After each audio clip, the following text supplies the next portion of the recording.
Dom, we're all excited for the Olympics. Of course, the Paris Olympics is coming up, and some awesome stats have come out to say that this is the highest ever percentage of women competing in the Australian team. There you go, amazing. Yeah, it's great. So it's 55.6% women in the Australian team for the Olympics, and considering only in 1924. I mean, it seems like a long time ago, but in the grand scheme of the Olympics, it's not really. In Paris, 1924, there were no women on the team whatsoever. Wow. So awesome progression over the years to have majority women on our team, and it's the third consecutive Summer Olympics where the Australian team contains more women than men. How good is that? Speaking of the Olympics as well, did you see Alex de Minaur's pulled out of the Wimbledon quarterfinal with a hip injury? Jeez. Trying to get himself right to perform in the Olympics. Wow, okay. Well, hopefully it'd save them there. Yeah. Also in sporting news, the AFL is trying to close the deal to secure the lady behind Raw, Firework, Teenage Dream. It's Katy Perry. Katy Perry for the grand final halftime show. Interesting one, isn't it? Because before in the past we've had, these rock bands like Kiss, Robbie Williams, The Killers played as well, but now they're really trying to get Katy Perry in the mix on that one, so it could be a bit of fun. I think she would be a fun show. I think she'd be great. It'd be a bit of a spectacle, but that is going to happen Saturday, the September 28th. Yeah, hey, while we're on the topic of AFL, the Swans are going to challenge Heaney's band at the appeals board as well. So obviously a Brownlow favourite. He got a one-match ban that was upheld at the tribunal. Well, they're taking it to the appeals board, which should be held, I think, this evening. And under AFL guidelines, a tribunal decision can be appealed on one of the following points. Either error of law, the decision was so unreasonable that no tribunal acting reasonably could have come to the decision having regard to the evidence before it. Classification of offence manifestly excessive or inadequate. Yep. Jeez, tough morning. Or a sanction imposed manifestly excessive or inadequate. Right, geez, high stakes on this one. Keen to see what happens. Yeah, and of course, as the English say, football is coming home. England beat the Netherlands this morning in the Euros semi-finals 2-1 with a goal in the 90th minute to secure that win. How's that? Imagine being there. Imagine even being at the pub watching it. Yeah. I think anywhere you're watching that screen, that would have been awesome. So keen to see them in the finals. Yeah, absolutely. The final is happening next Monday at 4:30 in the morning. It's Spain taking on England for the Euro finals. Hey, it looks like we're getting into work a bit earlier. I hate to see. I mean, one thing like plugging your phone in, leaving it just to find out the whole time it wasn't actually charging. Yep. And something being wrong with your food. Big time. Yeah, it's a huge one. I guess, food is close to home. You want it to be hygienic. There's all safety procedures. So What's the go? What's happened? Well, we're traveling over to New Zealand here, and a man was eating a burger when a white sort of blob of sauce sort of came out the burger. And then he quickly realised, hang on a second, that's not mayo. Right. Because this white blob is moving. It's moving? This okay. thing is crawling across his phone charger.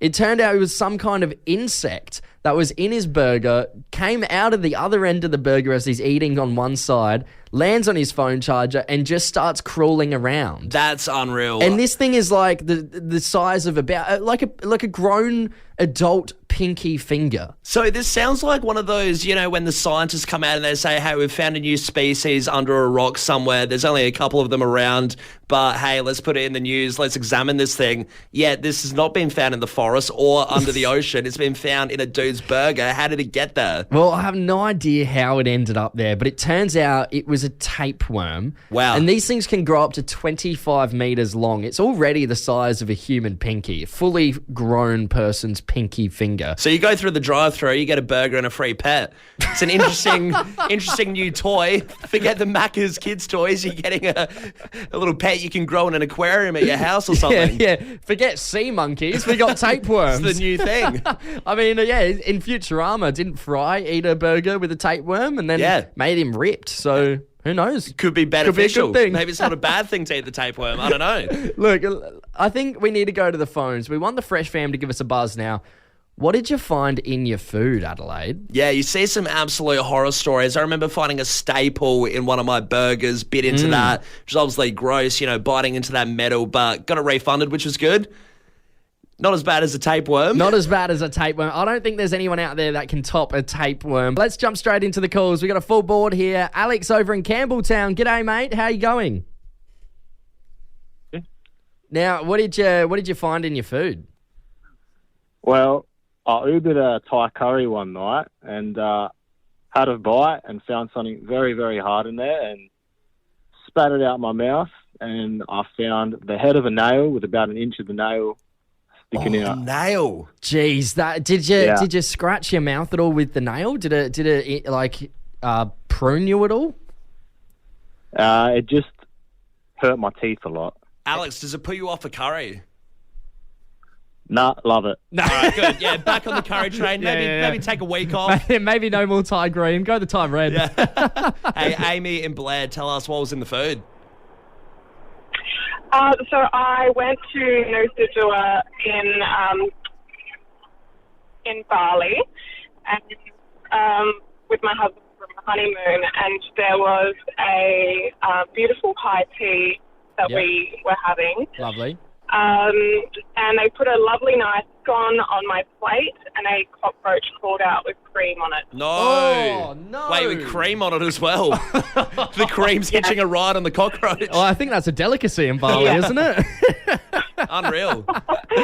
Good on you, Amy. Thanks for getting involved. Melissa and Paralawi, what'd you find in your food?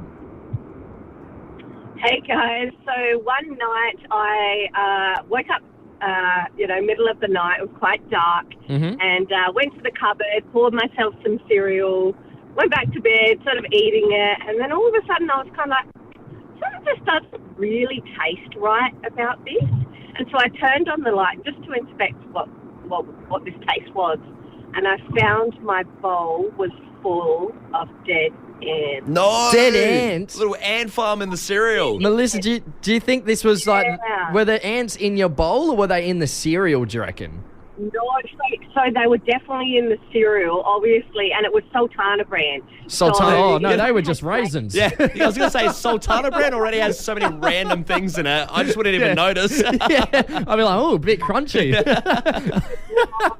Good on you, Melissa. Hey, Mark, tell us, what was in the food?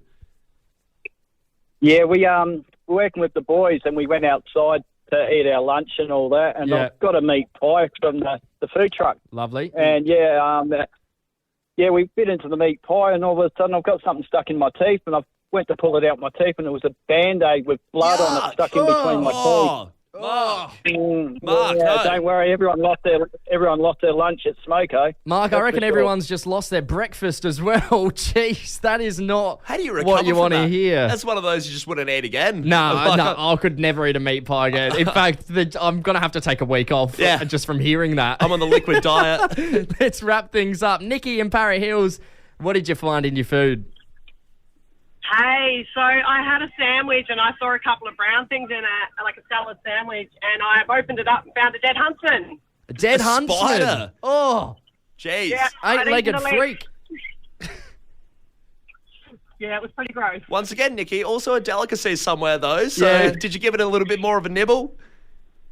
No, I threw it up. Hey, Nikki, since that moment, have you got like any arachnophobia, any fear of spiders, or? I have, yes.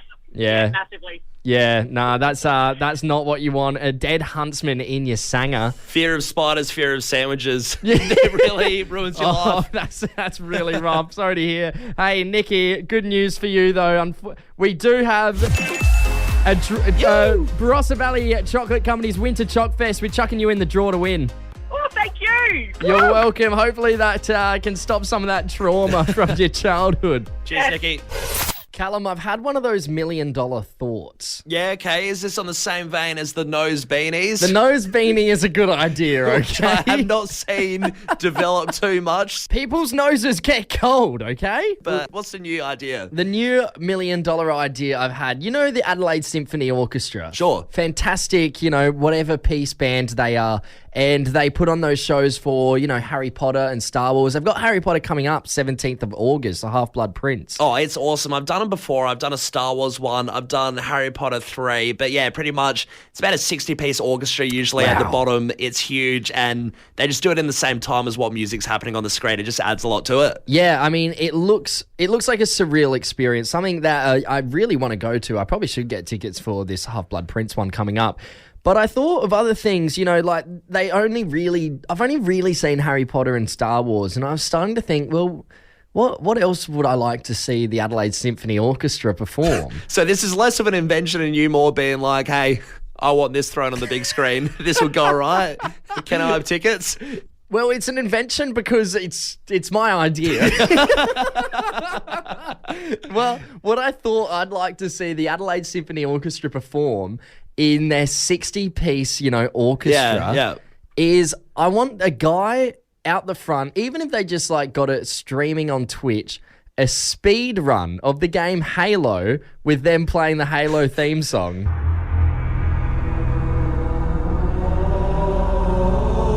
Right. How unreal would this be? It would be pretty cool. So there's a lot of... It's very triumphant, isn't it? The Halo soundtrack. What do you mean by speed run, though? Are you assuming that the player's going to be good and finish it quickly? Because what if he stuffs up and you're in the crowd and you're like, finish it, man? Yeah. Well, every time he dies, I guess I'd have to reset, go like... Just got the singers bringing lozenges because they've been on it until 2 a.m. trying to sing while this jerk can't finish the game. Oh, died again. Come on, man, you're on easy. He just loves the limelight. Yeah, every time you die, you got to swap controllers. He's an absolute hog, will not give it over. Just give me one more go. He's like an annoying kid at the arcade games. But I really think there's a market in this for video games because video games do have such epic soundtracks a lot of the time. I'd love to see the Adelaide Symphony Orchestra perform some of them. I mean, what other games could we get, though? Thinking Sims? Sims has a pretty funky tune at the start. Yeah, Katy Perry comes to Adelaide to sing her song in Simlish. But it's a proving no. Yeah, we can skip that one. What about a good one to watch someone play Grand Theft Auto? Oh, yeah, with the put the radio on. Someone keeps changing the radio station. Mate, you've been in the strip club for 4 hours. You got to leave and do a mission. So we were doing our It's Wheelie Wineback Wednesday quiz yesterday. Of course, we do it every Wednesday, and pretty much it's a bunch of questions on pop culture that we get the fresh fan to call up and answer. Yeah. And there's a lot of different questions. One of the big kind of categories that comes up a lot is movies. Yes. And we spoke to someone on the phone yesterday, Jake from Alberton. He called up to answer a question about a specific movie, and he shared how many times he's watched this specific movie, and the sheer stats made us shaking our boots because we haven't heard of someone watching a movie this amount of times before. Yeah, basically the question was from Step Brothers, but this is what he had to say. Well, I'll actually tell you a little story. In year 8, that was my favourite movie, and I actually watched that movie 100 times. So I'm very confident. I think it's the Catalina Wine Mixer. He's done it! What a time to be alive! Yeah! 2009, Step Brothers. I knew that would pay off. 100 times I thought it would really come in handy one day, and it did. Jake, are we exaggerating the 100 times, or are you Adelaide's biggest Step Brothers fan? I am Adelaide's biggest Step Brothers. That is fair dinkum 100 times. Jake, when's the last time you had a carb? 2004. There you go. Adelaide's biggest Step Brothers fan. Watched it over 100 times. It checks out because, we threw a few little gags at him and he finished the quote, so he knows his stuff. But 100 times is so interesting because I feel like even my favourite movie, I don't think I've racked up anything close to 100 times. Those are the sort of stats I might have done when I was a kid that I don't remember. I'm sure there's a lot of hours on Toy Story and Monsters, Inc. and stuff like that. But in terms of my favourite movie now would be Shaun of the Dead. Take car, go to Mum's, kill Phil, grab Liz, go to the Winchester, have a nice cold pint, and wait for all this to blow over.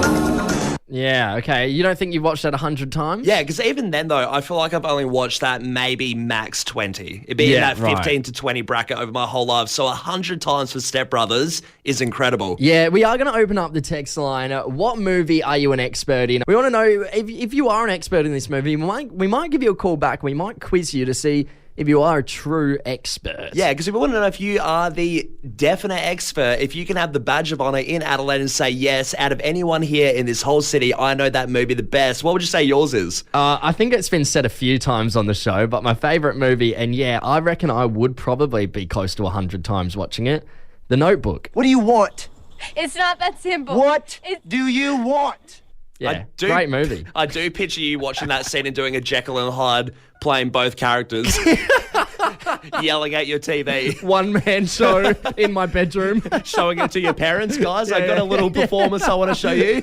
I've been working on it. A lot of effort's been put in. I actually used to be able to quote the movie start to finish. I remember in year 12, there was a 2-week period where I watched it every single night after school.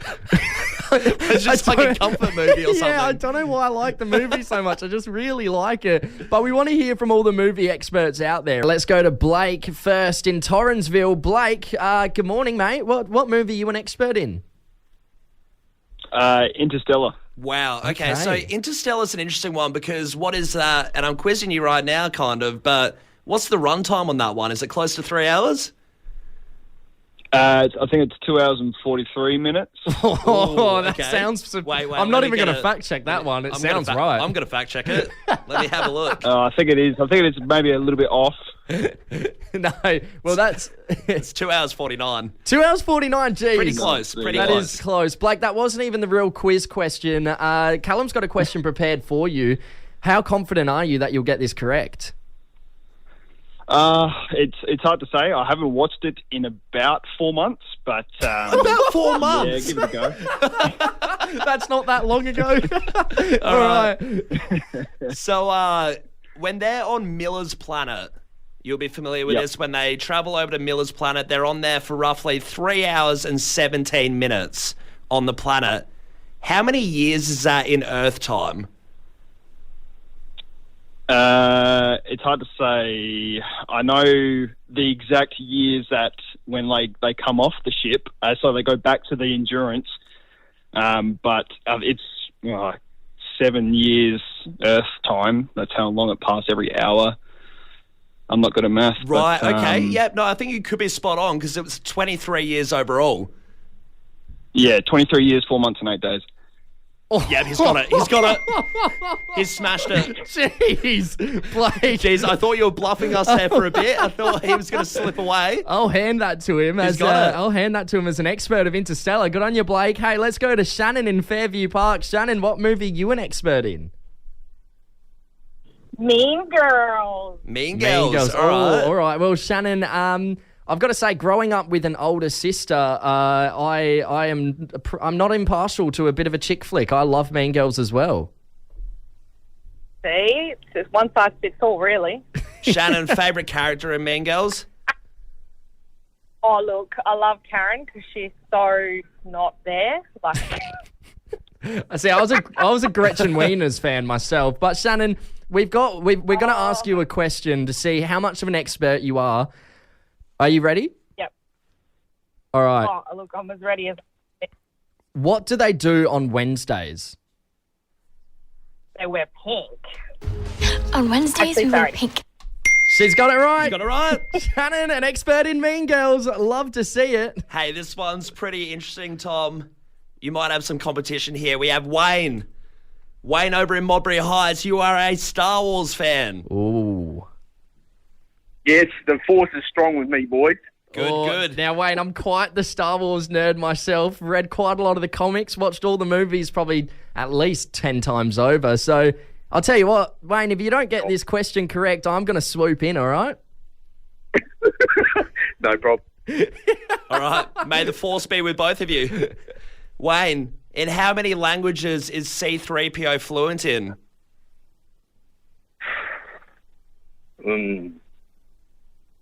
6,000? Wayne. You going in for the swoop, Tom? I'm going to go for the swoop. Is it 9 million or billion? Lads, you're both wrong. You're both inadequate Star Wars fans. You know what, Wayne? You were close. It was just the figures were a little wrong. It's 6 million, over 6 million languages. There you go. Well, I mean, if you both combine some of your answers, it would kind of be correct. Wayne, we'll have to get together and watch Star Wars again, mate. Need a recap. I think we'll have to, mate. Callum, it appears that the Weird Weekly wrap-up really works because we haven't done it the last couple of weeks. There's been less weird things happening around the streets of Adelaide, so word is getting out that we are here calling it out. Yes. The more we talk about it, though, you see people run and hide, but we're still keen observers. We still do see a few weird things out there. Of course, remember, if you do see something weird, let us know on the text line 0428 927 927. And we'll include it in the Weird Weekly wrap-up. But let's get into it. Let's do it.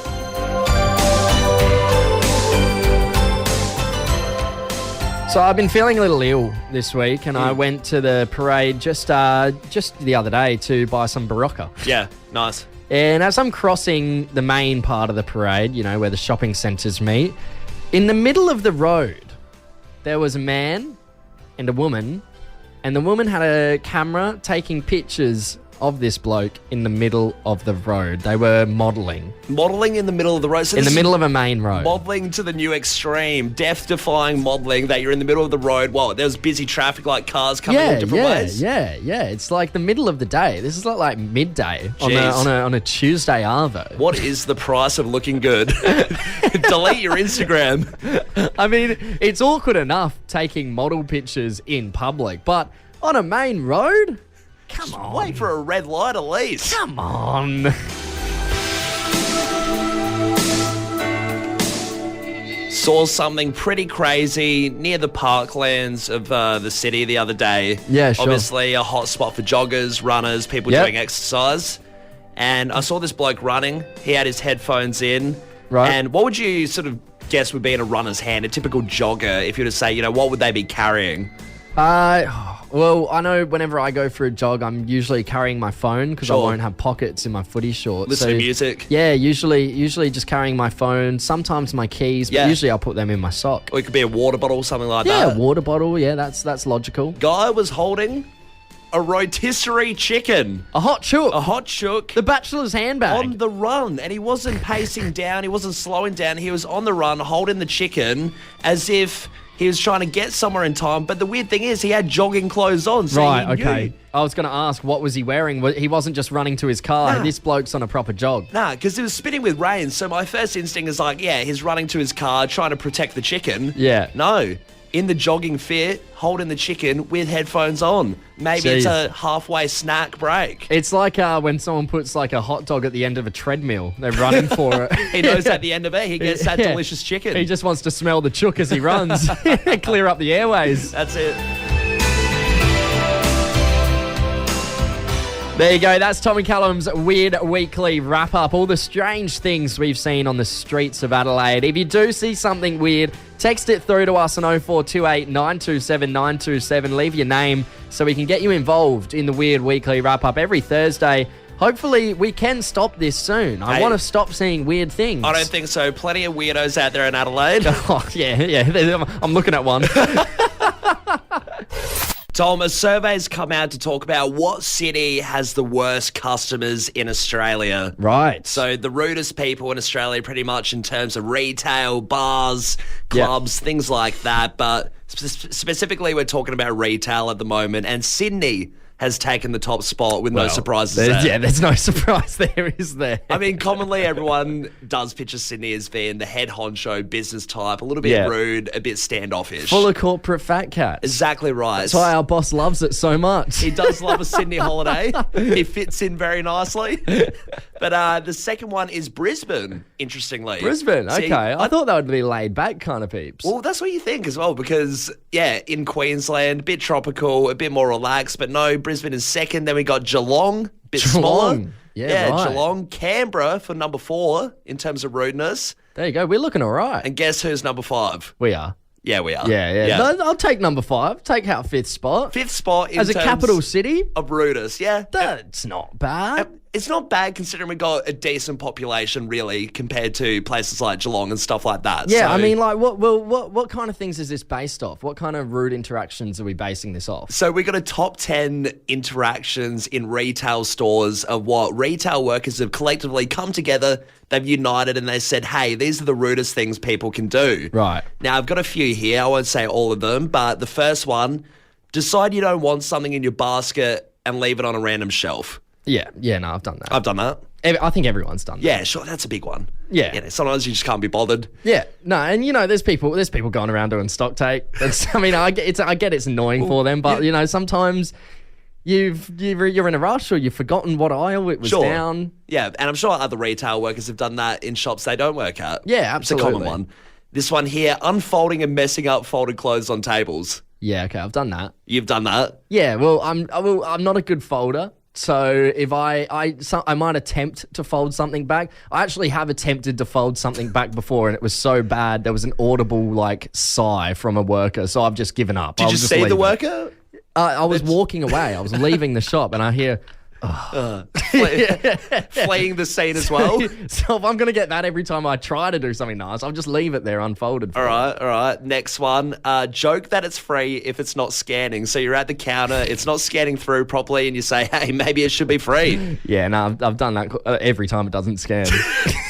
What are you waiting for? What's the interaction? What's their face when you make one of these gags? It's really one of two things. It's them trying to be nice and giving like a, oh, yeah. Or it's like a, and like a bit of an eye roll. This guy again. What are you hoping for? Surely they turn around, mate, you're a creative genius. That is the funniest joke I've heard. Have the whole stock for free. I don't know what I'm hoping for. I'm just hoping that one day it might pay off. Discount for a year. It's not looking good for you. No.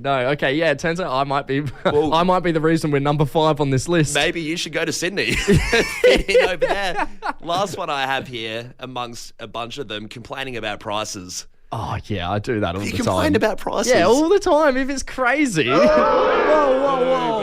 No, come on, guys. I'm sorry.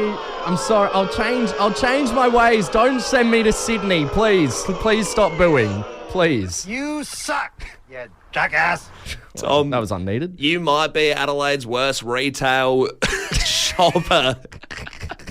Exiled to Sydney is what's going to happen.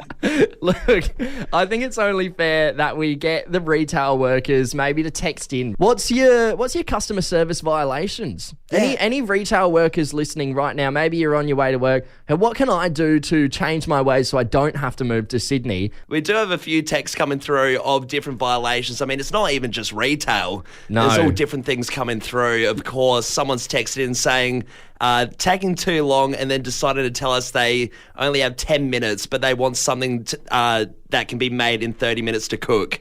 So wasting the chef's time there, they can't make it in time. There you go. Another text here. Somebody said they used to be a cook at the Art Gallery of South Australia.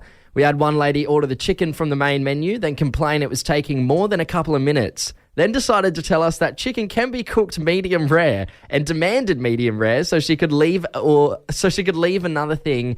Or another thing is when people order items and complain. Yeah, see, I feel like that's an insane one. I mean, surely you've done that with the steak as well. I have one rule, and that is never complain about food because I don't want I want the people handling my food to think I'm the most gracious person in the world.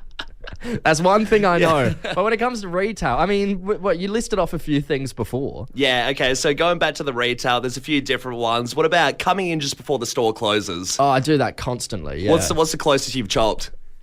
Like 5 minutes? No, like the minute of. The minute? The minute You can't be going in the minute of. I've gone in as they're like closing the roller door. I'm like, I'm so sorry, I just need one thing. Sorry guys, I'm going on a holiday to Sydney. I need some stuff quickly. I need your finest cashmere suit. Yeah, done that. All right, what else is on this list? Let's see what else I can tick off. Ignore staff when they've greeted you.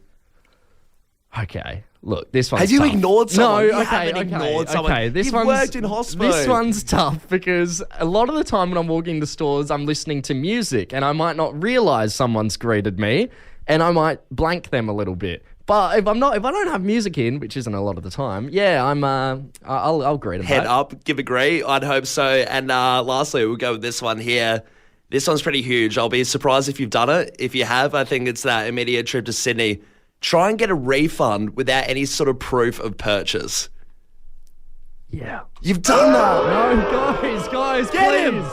Please, put the pitchforks away, please. An angry mob has come to the front of Fresh. I will change my ways. I'll change my ways. You suck, you jackass. Once again, unnecessary. I think we found Adelaide's worst retail guy. Another text has come back in. Look, I don't think I'm the worst retail guy. I think this person might be. Customer pooped on the floor of my wife's store. Worst customer ever. Never done that. That's not on. No, I haven't done that one. Hey, Callum, we are going to be talking about assholes for a minute. All right. And we're talking about Dwayne "The Rock" Johnson. Now, not so much anymore. He's been regarded to as one of the nicest people in Hollywood. Maybe not by Vin Diesel, but by most people. Yeah. Regarded to one of the nicest guys in Hollywood. But he said that's not always been the case. So Back when he was 25, 26 years old, he was the youngest wrestler ever in the WWE to become the heavyweight champion. Massive. And things, I guess, started to get to his head. He would be, at the car rental dealership, at restaurants, just out and about, at the Waffle House, he said. And he would always be confronted by fans. Wow, the secret life of a celebrity. What do they get up to? The Waffle House. Never would have thought it. But yeah, basically he was saying, wow, I'm like Elvis. I'm like the Beatles. Sure. I can't go anywhere right now because I'm too famous. And he didn't really know how to process that at that young of age. So he said there was one turning point where he realized, geez, fame is actually turning me into a bit of an asshole. And that is when he was out for dinner with some mates and a couple of fans came over to him. They were apologetic but excited, he said, and they wanted to ask for his autograph. Sure, classic stuff. Now, he obliged. He did give them his autograph, but he obliged in a more like begrudgingly way. He wasn't, it was like he was upset that he was bothered. And he said it took all of 30 seconds for me to realise I had an opportunity to make somebody feel really good, and instead I made them feel really bad. And that was the point where he realised I'm a bit of an asshole. So that was his turning point, and that was his point to be like, I don't want to be like this. I'm not going to let fame get in the way. I'm not going to go down this dark path of fame, and I'm going to be as nice as I can to everybody. Yep. Yeah, the Waffle House changes a person, doesn't it? You spend too long in there, the maple syrup fries your brain and you start becoming rude. Yeah. Start not giving autographs out. Yeah, I mean, it's a funny one because they're not horrible acts, right? It's a bit of a misdemeanor. It's just one of those little things that you're like, oh, maybe I should keep myself in check that little bit more, but it's not the worst thing in the world. It's just maybe I'm a little bit of an asshole that day. And I feel like you get one, you get a little bit of leeway. You get it once a year, you can be like that and look back and think, probably shouldn't have done it, but let's move on. I feel like nobody's perfect. Everybody's had one of these moments where they're like, oh, I shouldn't have done that. Why did I do that? I mean, I know I have had plenty of these moments. What, since you were born? Yeah, about 24 of them. Yeah. No, the one that really springs to mind was when I was 17. And I was at a cafe and it was sort of before work and I was really hungry, didn't have a lot of time. I just wasn't prepared. I didn't get into town early enough. So I went to this cafe and I wanted food before work started. I had about 10 minutes. So I'm like, geez, it's not going to come in time. The person that ordered in front of me ordered something that I was like, I could eat that. Yeah. So I ordered the exact same thing. And when they called out that order, I went up and took it to take their order to make them wait so they had to wait. They had to wait longer for You took their food. the exact same order, but it was mine. Did you enjoy eating the food or were you ridden with guilt? No, it was good. Yeah, my actions doesn't affect how they cooked it. It was brilliant. No, it was a really nice sandwich. Yeah, but that was my asshole moment. And we're gonna go to the text line. Chuck us a text. When were you the asshole, Adelaide? I mean, I've had a food one as well. When I worked in hospo at an Indian restaurant. And I remember one time, you're sort of under the pump. There's a few things that have to go out in the takeaway sector, things like that. Someone was waiting there for a little bit and they'd ordered a roti as part of their meal with their curry and stuff. I just ate it and, and it wasn't the worst thing in the world because I did put another roti in later. You refired it. But it just took another, 5-10 minutes to sort out. It just really added a bit of time onto their you're in the schedule. Back, like crowded over the counter, just smashing down someone's roti. What did the boss say? You just didn't get caught. Wouldn't do it in front of the boss. Yeah. Very discreet. You go in the cooler room, have a cold roti in there. You knew what you were doing was wrong, but you did it anyway. I mean, so did I. Yeah, you get one a year. Then these are these moments we're talking about. So we do want to go to the text line. When were you the asshole, Adelaide? Don't be scared to stitch yourself up. You can stay completely anonymous. This is time to repent. Think of it like a confessional booth. Exactly right. You're in the booth. Give us your confession, and let's see if we can give a bit of remorse to these sins. I got one here from Matt. Didn't hold the elevator when a bloke was running towards it the other day. It looked dangerous. Kind of get that. You had that sort of thing in the back of your mind where you think, I wonder if it would chop my arm off. Well, I mean, there's the button that you can do. True. To open you it. can do the button. Yeah. There's other ways around it. You don't need to shove your arm through it if you're that scared. Hey, speaking of elevators, got another elevator text here saying, I let out a silent fart in an elevator with 4 or so people, plus my baby in the pram. Oh my God. I blame my child for it. You can't be doing You're that. intoxicating your baby as well, you know. Yeah. It's caught in the crossfire. Yeah. It's not just the civilians. This one here, a kid prank called me the other day and I called him the worst swear word you can think of. Kind of blurted it out. Taught him something school wouldn't. Oh, no. Can you imagine? No. You can't be doing that. hey, no judgment here. Yeah, Of course. exactly. You know, course this is there's no the confession booth, right? There's a little bit of judgment, but there's no judgment. No, of course not. Another text here. Morning, legends. I feel terrible for this one. I ate my 6-year-old daughter's Mars bar, then proceeded to help her look for it, full well knowing we weren't finding it. Jeez, that's a dicey one as a parent, isn't it? Well, yeah. What are you Time doing? to You've been Uber- like, look, let's go get you another Mars bar. Time to Uber Eats a Mars bar. Yeah.